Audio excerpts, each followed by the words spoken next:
Awesome. So thank you so much for joining me today, Danielle. I'm very excited for today, and yeah, to be having this kind of announcement here at Apollo Day. It's going to be a lot of fun. I'm very excited to dig in, ask you a ton of questions. I guess really to kind of start this off, let's tell folks, I guess, like why we're here. What is it that we're going to talk about today? For the last year or so, we've been developing a new way for you to write queries and author queries with GraphQL at Apollo that lives in Studio and it's called the Explorer. And we shipped it in the summer. And ever since we released the Explorer, we've had it in our sites to bring that experience to folks as they develop locally. And so, what my team has been working on the last couple of months is introducing this new concept to Studio that we're calling development graphs that allow you to use the Explorer and some of our other tools for development time against your local hosts as you're working locally. Boom. Which is amazing when you think about it. So this is going to get into a whole question, which I'm dying to ask you about. But like everything kind of revolves around graph, and like that doesn't stop like in like a production environment, and like like yeah, of course, like a lot of people are invested in that, but even in the local development world, there's a lot that's happening around a graph that's running right on your computer. And yeah, exactly. And so, yeah, I'm curious to hear like, yeah, how did this idea like come about? Let's talk a little bit more about the graph and the importance of it, and just like what made y'all decide? I mean, you've been doing it for the last year to say like, hey, not happy with the experience of querying. Let's make it better. And then like, how did you get to that next jump of do it locally? Okay. I mean, the answer is a few different prongs. Yeah, So, bear with. yeah, um, I mean, the original source of inspiration is that Apollo wants to be the place where you come and do development. That's why we built Apollo Client, Apollo Server. That's why we have this whole plethora of dev tools. yeah. And that extends to Studio. Studio is not just kind of like a place that gives you information as an afterthought. It's a place where we want to have you actively working and engaged. And we really felt like one of the most direct ways to do that would be to bring access to the graph to Studio. So you could come to Studio as like console or a terminal Yeah. or like a portal to access the rest of your data. So that was something that we knew that we wanted. And what we started by doing was going out to the community and saying, hey, what are some of the things that are great and some of the things that are challenging about the current ways that you access your data in the graph? Because there's a whole like array of things that people do. People use GraphQL, obviously, Playground, both great tools. Great tools. People use Postman, Omnia, people curl on their terminal. Like there's a whole array. And so we talked to people who are new just learning GraphQL. We talked to people who've been using it for years, and we tried to get a good understanding of what works well and what doesn't about those options. We did some research, and in doing that, we kind of came away with this realization that like it would be really helpful if there was a single place for all sorts of people to access data, developers, clients to the graph, maybe even product managers and like designers and other people related to the product development workflow that aren't in the code necessarily. Like it'd be really helpful if there was a single access point for your data across all your environments that was predictable, easy to set up, accessible to people who might not be absolute experts with the syntax. And all of that research kind of led us to develop the Explorer, which fundamentally is like a query building IDE.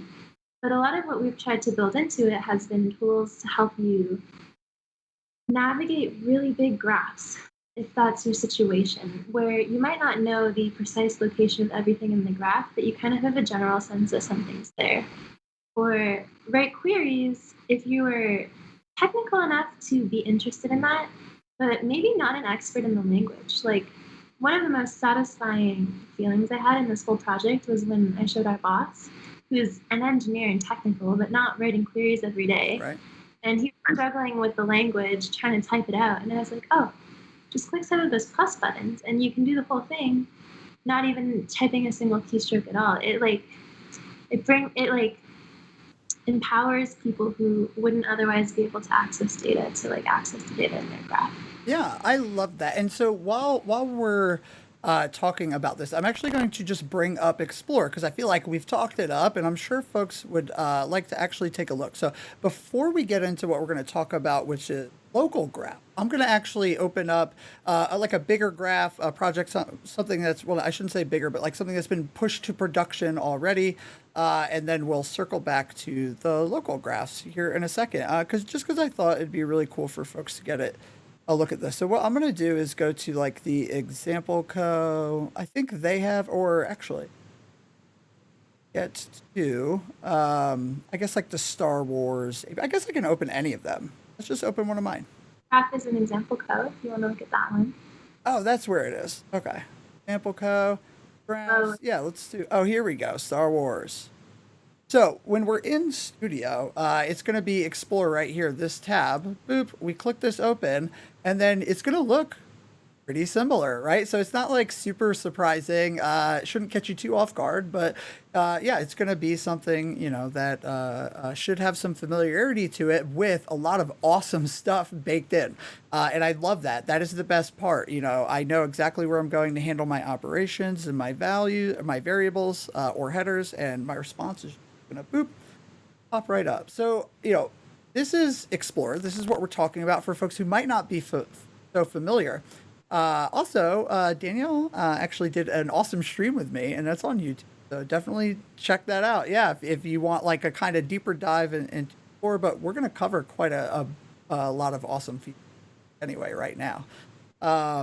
Cool. So I guess my next question here is we've talked about why it's important to be able to access your graph, why the accessibility of a graph is paramount, right? Like, and to be honest, I feel like the community, we got to a point of like good enough, and that happens sometimes in open source, and it's tough. You have people maintaining these amazing projects, graphical playground. They are amazing, for sure, but it gets hard to do that. So for Apollo to be able to create something, taking it step further and really saying, okay, like it's not important enough to look at the data. Like there's a lot of other things we need to do, make it, like you said, more comfortable to people who aren't comfortable writing queries or work in GraphQL all the time, make it share and more. But I'm going to let you talk about that. So I guess a good thing to do now is maybe we set up a local, we set up like a local graph and go through that. Yeah, let's do it. Okay, cool. Awesome. I love it. So, folks, what I have going on here is not that. That is the wrong window. Is this. And that is Yes Code. What I have here running is a project that I built with Trevor Blades on stream as well. We do a lot of things on stream. Yeah, and it's called Jam Spam. And what it is a fun app that basically anyone who loads up the page, you can click buttons and you basically just spam each other with some fun sounds on a soundboard. It's cool. It can get really bad because there's no throttling. So if someone gets in there and really goes ham, it gets pretty distracting, but it's a lot of fun. I digress. So what we have here is a Gatsby app. So this is the client running on localhost 8000, and this is already running. If I come here, this is what I'm talking about. And if I give it a good old, there you go, folks, a good old, hey, or maybe, and so we have this GraphQL app, and I say, let's make this, let's open this as a local, a dev graph, and see what we get, what we can do with it. So I'm going to jump back into Explorer and go to my own personal account here, and then I'm going to create a new graph, but not a new graph, kind of like GIS and repositories. I'm going for the dev graph here. So I'm going to do new dev graph, and this one is going to be Jam Spam. Boom. And here I'm going to say development, and you can notice here that it's actually asking for an endpoint. This endpoint is your localhost endpoint, and what port is the server running on? Because although we're in Studio's UI, we're actually going to talk to our local server, and get the benefits of Explorer against a graph that we haven't pushed yet. We just, I'm starting a new project, I spin it up, and now the first thing I want to do is be able to work with this graph and develop with it. So boom, first thing we do, spin it up. So that's it. We're already in. So now we're inside of here. Let's go ahead and zoom in onto Explorer a little bit, just so that we can kind of see closer what is going on. And as a matter of fact, I'm going to just do that. We're just going to bring up that size a little bit, give a little breathing room to our operations. So right now, all I have running here really is this query. So I'm going to run it, and you can see that it says 2 connection. I do have 2 tabs of this open. That's why we're getting connection. So what we can also do, if I expand out the window, we can do, much as Danielle just said, and query through. As you can see under query, we don't have many fields, but if I go back to root, we have mutation. We have subscriptions too, which is really cool. Danielle, do you want to elaborate for me on why subscriptions are so cool? We've built kind of a experience in the Explorer to handle subscriptions that helps you see both subscriptions and your other operations at the same time, which we feel is pretty valuable because whenever you're running a subscription and you're in local development, you're almost always running a mutation against it to affect what's going on in subscriptions. And we just felt like it was really important for you to be able to see these things together. So subscriptions is cool because we built an experience around subscriptions in the Explorer that's tailored to folks developing especially. Absolutely. And this is one of my favorite features. I'm often working with real-time stuff in GraphQL, and as soon as you want to test subscriptions, it becomes just like the hockey stick curve, because how? You need a client. You need a WebSocket client to test it. So you have a couple ways to do that. You could just have like something that just like an app you build, you connect to, that just console logs it out. You could start building the actual front end of the project. Maybe you're not even familiar and know what the front end of the project is going to be, but not being able to quickly develop with subscriptions has been a huge pain point for me since GraphQL has been around. So I was extremely happy to. And so, yeah, so we've got update the connection settings. So is it because of I need to go to WebSocket connection? Yep, that's in the advanced section here. Under that like gray text. There we go. So then I just say, wow. Oh, and it puts that in for me. Mm-hmm. It should be 4,000, but then I think you have to do GraphQL to get the subscription, right? Yeah, they're different. Yeah, let's save that. We run it, and look at this, folks. So it's going to pop up here. Let me zoom out just so this is a little more visible here. So you can see it's listening. And so now what I'm going to do is I'm going to hop over here. I'm going to come back and look at this. Here's our responses. Here are the subscriptions that I just ran inside of Explorer. This makes me just like alone is like, take my money, but it's free. So no one's going to take your money. Like you can just use this, which is also awesome. Yeah. So that. And when each mutation came in and when it changed the subscription, and if you update the actual implementation of your subscription, those will kind of fade out, but still be around for access as new things come in. Wow, that is awesome. Amazing. And we could take this a step further, right? So I went to the UI, which was already built, and I ran this test myself. We don't want to do that. And also, I'm a lazy developer, so I definitely don't want to type this out. So why don't we go ahead and let's add a mutation so that we can do this all from within within Explorer, because I don't want to have to do. So we're going to get back, we're going to pass in, oops, you go back, we're going to add in our type. So it's going to start autofilling. You're going to have let me pull this over. This is also just mind boggling. So here I am, I'm adding, look, it's like updating, creating my entire mutation for me. So we're good to go there. And then it's also done variable, play sound type here. So I have to get the type. I know bop, so we can do bop. So this is good. So let me fire this off. Bop. And you hear bop because I have the web page open, so the subscription fired. And then we can see. Right. Huh? I'm, this is such a brilliant app. These I love this sounds. app. I love this app. It was one of my favorite things to build. We had so much fun on the stream. Folks, I recommend going and checking them out. They're under the Launchpad playlist on the Apollo GraphQL YouTube.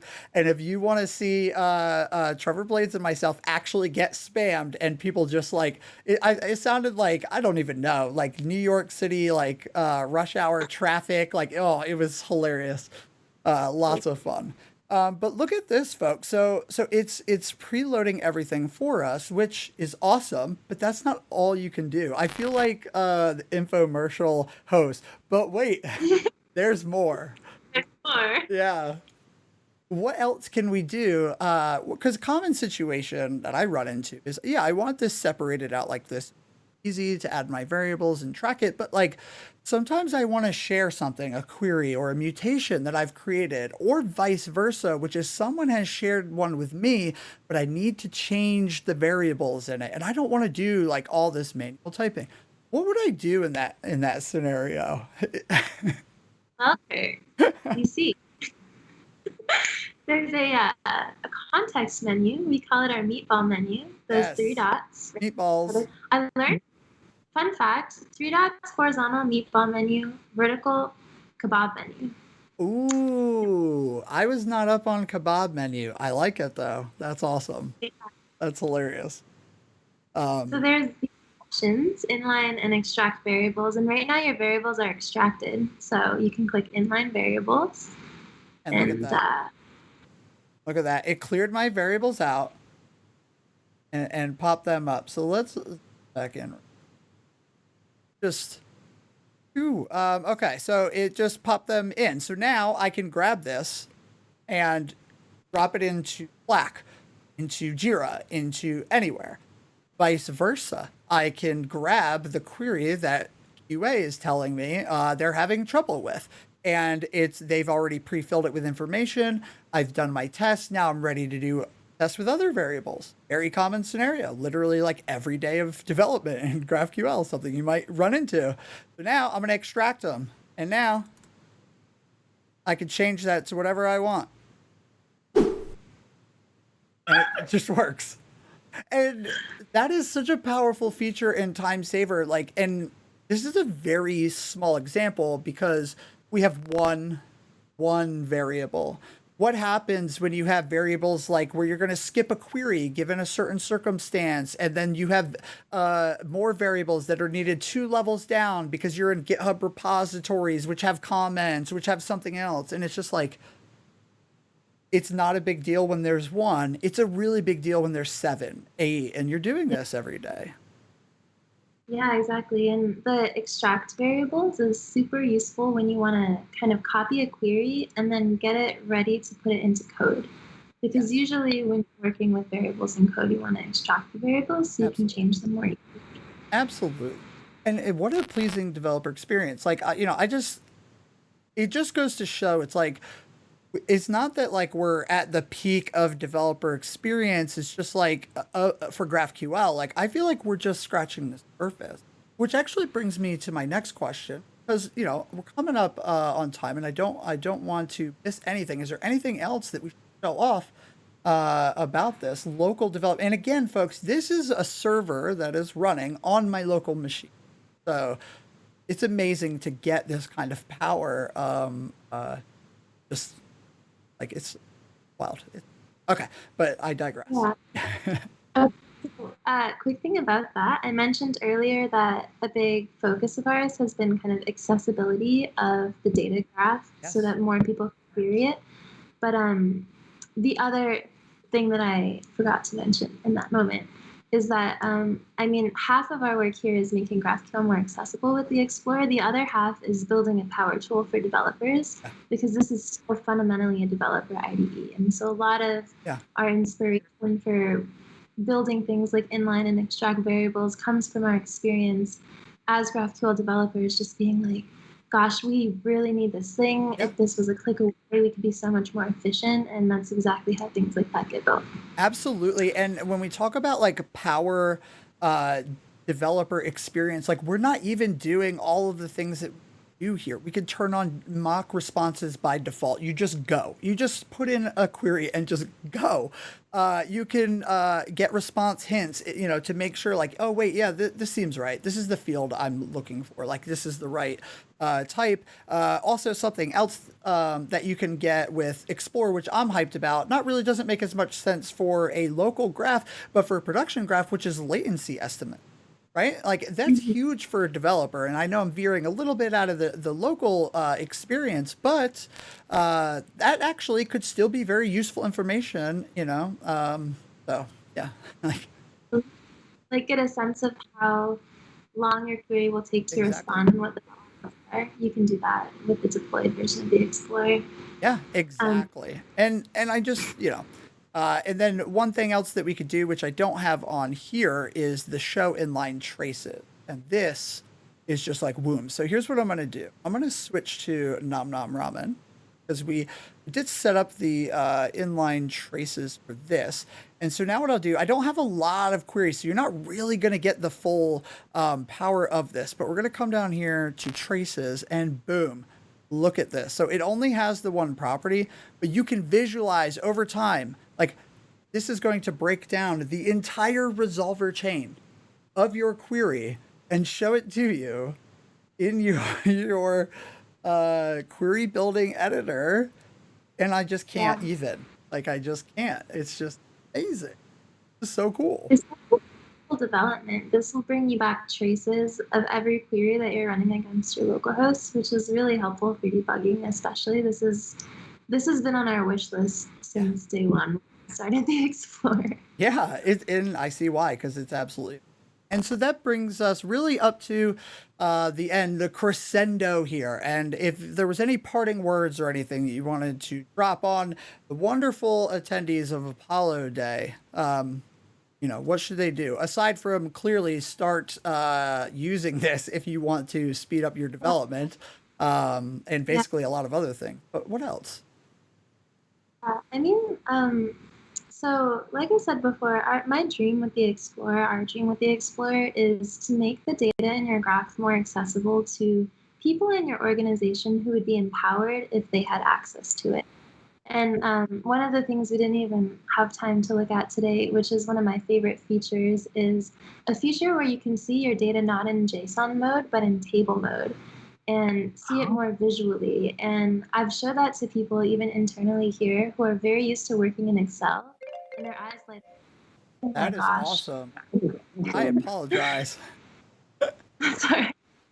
Their eyes light up and they understand how this could be useful to them. And I mean, there are so many other kind of power tools here latent under the surface that we didn't even go over today. So you guys Yeah. should really check it out. Yeah, exactly. It's a lot to pack in, folks. And so, I think, yeah, I'd like to wrap up with, like, if you were impressed by this, there's actually more. So it's like, but definitely, yeah, check it out. I know that this is going to completely change the way that I deal with local development.